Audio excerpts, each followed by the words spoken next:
Seconde épître de Paul aux Corinthiens, chapitre 12. Il faut se glorifier, cela n'est pas bon.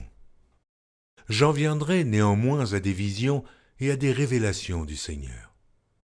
Je connais un homme en Christ qui fut, il y a 14 ans, ravi jusqu'au 3e ciel.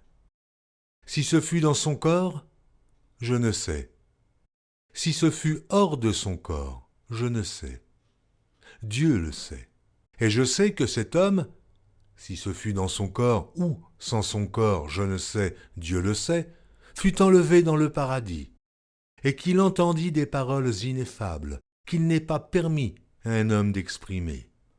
Je me glorifierai d'un tel homme, mais de moi-même, je ne me glorifierai pas, sinon de mes infirmités. Si je voulais me glorifier, je ne serais pas un insensé, car je dirais la vérité. Mais je m'en abstiens, afin que personne n'ait à mon sujet une opinion supérieure à ce qu'il voit en moi ou à ce qu'il entend de moi. Et pour que je ne sois pas enflé d'orgueil à cause de l'excellence de ces révélations, il m'a été mis une écharde dans la chair, un ange de Satan, pour me souffleter et m'empêcher de m'enorgueillir. 3 fois j'ai prié le Seigneur de l'éloigner de moi, et il m'a dit « Ma grâce te suffit, car ma puissance s'accomplit dans la faiblesse.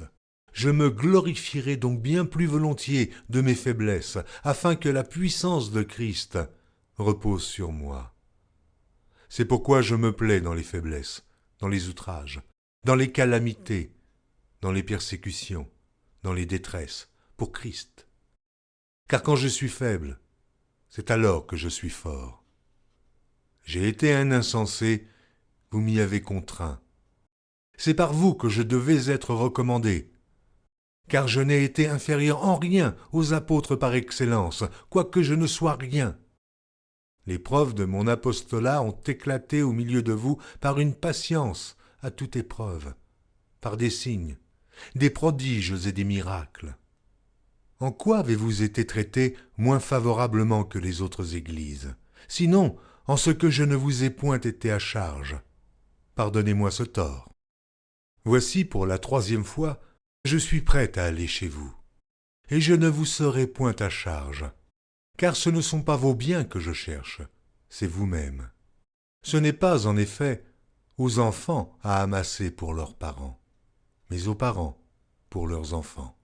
Pour moi, je dépenserai très volontiers, et je me dépenserai moi-même pour vos âmes. Dussé-je, en vous aimant davantage, être moins aimé de vous? Soit, je ne vous ai point été à charge, mais en homme astucieux, je vous ai pris par ruse. Ai-je tiré du profit de vous par quelqu'un de ceux que je vous ai envoyés? J'ai engagé Tite à aller chez vous, et avec lui j'ai envoyé le frère. Est-ce que Tite a exigé quelque chose de vous? N'avons-nous pas marché dans le même esprit sur les mêmes traces? Vous vous imaginez depuis longtemps que nous nous justifions auprès de vous. C'est devant Dieu, en Christ que nous parlons. Et tout cela, bien-aimés, nous le disons pour votre édification. Car je crains de ne pas vous trouver à mon arrivée tel que je voudrais, et d'être moi-même trouvé par vous tel que vous ne voudriez pas. Je crains de trouver des querelles, de la jalousie, des animosités, des cabales, des médisances, des calomnies, de l'orgueil, des troubles.